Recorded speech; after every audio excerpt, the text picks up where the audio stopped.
Ruthless. That is the word that I want you to think about in episode 6 of Lunch with a Life Coach today, because today we're chatting a little bit about how to survive, move through. I'm not sure I love the word survive, but move through, be well during a really busy season. So for me, myself and my family celebrate Christmas. So we are coming up to a really busy time in our lives. And for other folks, you may celebrate Christmas. You may have a different holiday that you celebrate.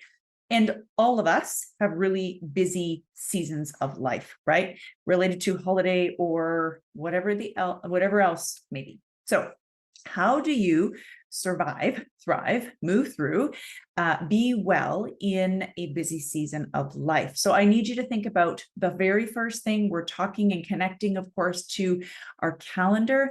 And I talk lots about calendars and time management and whatnot. And that is really about so much more than the calendar, right? What we put in our calendar is representative of what we give our time and energy, capacity, health to. And so I need for you to think about what can come off of that calendar. So first, really start to think about the seasonality of life. And I think one of the mistakes that we make, folks, is that we end up saying, this is the time management plan. I create something, maybe it's time blocking or whatever you've done or however you manage that. And we just sort of expect that to be the way that it continues. Well, that's not life, right? Life does not continue on in one sort of straight line. We know that, right? And so I need for you to think about, what season am I in right now? Because we jump into the time management piece, but you have to actually step back. What season of life am I in? What does my time look like? Is my time my own? Do I have employees, coworkers, boss, children, fur babies, other family members that take my time? And what I mean is, can they book a meeting, or do they need support with something? Or do you have little ones that obviously need your attention, right? It is about saying, what does the season of my life look right now? What am I actually allowing into my calendar? And what am I going to remove from my calendar? This is the other thing that there's this rhetoric about, you can do all the things. We can't do all the things, right? I mean, unless you have two things to do, you could probably do those two things. But the narrative of, we can do everything all at once, all the things, have a perfectly organized house and all of that stuff, like, it's nonsense. It's just not the way. And the pressure that we feel or can feel to live up to that standard is nonsense. And what is sacrificed is often our health and wellness, right? So at the root of that is always health and wellness, because without our health, we have nothing. So I want you to think about, how am I managing my time, my energy, my capacity? What season of life am I in? What do I need? Okay. So for a busy season of life, you must get ruthless with your calendar. Things need to come off. Those things do not include, my mom finger is out. They do not include whatever wellness activities help you.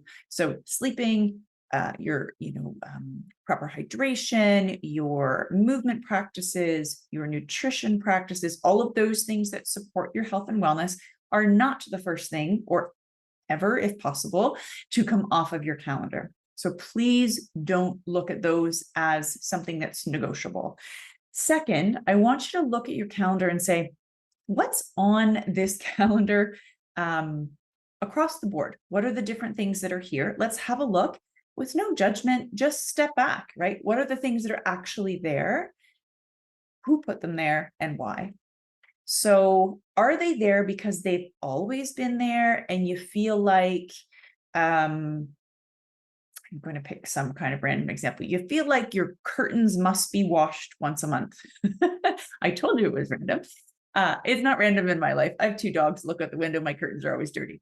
There you go. And here's the piece. I've kind of resigned myself to be like, the curtains are dirty. Like, the dogs are going to get dirty again. They're going to look out. I'll wash them when I have time. They are not a priority. And in a busy season, they come off of the list. And that's really what I want you to think about. What is your curtain, right? What is your thing that you're going to take off, or things that you're taking off the calendar? Maybe they can come off forever. Maybe you're prioritizing things that matched a different season of life. You know, if your kids are older, do you still have to make the snacks, make the lunches, etc., right? And only you know the answer to that. There's no judgment in that. It's just a question. And so it's to say, what are the things that can come off? Because I'm in a different season, I actually don't need to do that anymore. What are the things that could be put off to another time? I don't mean we're procrastinating. Let's say, you know, if you have 2 weeks coming up to an event, whether it's a holiday or something, right, where you're really busy, there's more on your plate. Do you have to book a dentist appointment, for example, in that stretch of time? If it's your regular 6-month or 9-month cleaning, you know what? You could probably bump that for another 3 weeks, right? I don't know. I'm all for dental hygiene. We know that connects to our health. What I mean is, I need you to be ruthless with your calendar. If you want to, the word survive is so loaded, right? It sounds like it's life or death. It's maybe health or wellness, right? So long-term death, but that health or wellness idea, right?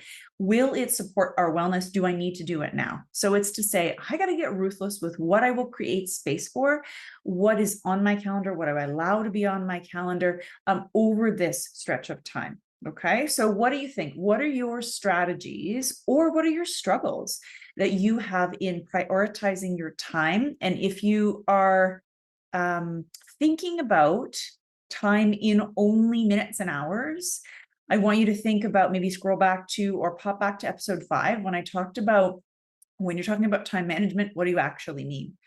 Many times we're talking about, I don't have enough time to do X. It means we've taken on too many things. We don't have the support that we need. We are holding ourselves up to some unrealistic, unnecessary standard. Other people have put things upon us that actually don't need to be our responsibility. So I want you to think about that. When we talk about time management, yes, and what else underlies time management for you? Okay, let me know, what are your strategies? What are your struggles? Where can I help? What do you do now in busy times, right? You share that, and maybe that will help others as well. So I wish you well in this busy time. Do not let your health and wellness come off the calendar. We'll see you soon.